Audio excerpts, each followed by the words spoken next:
Carl Gustav Jung, the founder of analytical psychology, once said, "Everything that irritates us about others can lead us to understanding ourselves."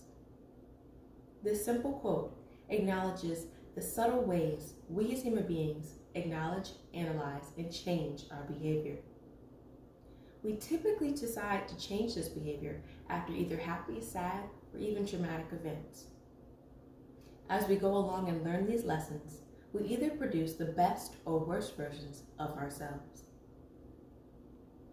As we transition out of youth and adolescence is when we start to grasp and learn most of these lessons. And yes, as life goes on, there's always more to learn, but the same thing happens each time: self-reflection and self-evaluation. A study was done by the International Journal of Environmental Research on the psychological well-being of undergraduate students.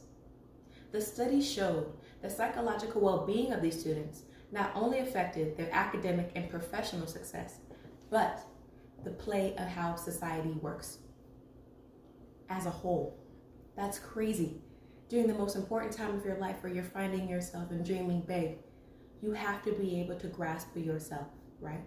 So you're learning self-evaluation, but are you learning it in a healthy way? Now, teachers, parents, loved ones, how do we help? How do we make this easier?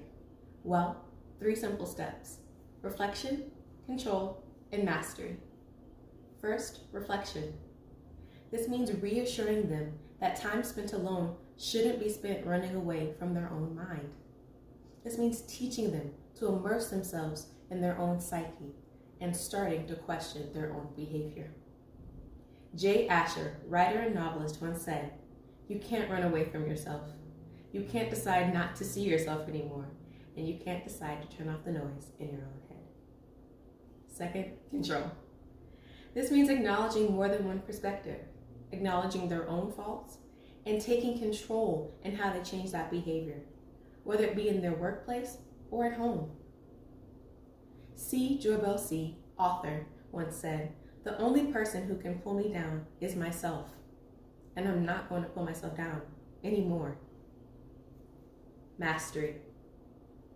Overall, this means teaching students to be honest with themselves and make a habit out of analyzing and questioning their behavior, but also making a conscious effort to evaluate themselves in a healthy manner. With these 3 simple tips and steps, we can build a pathway to a better world around us, because college students are our future. Thank you.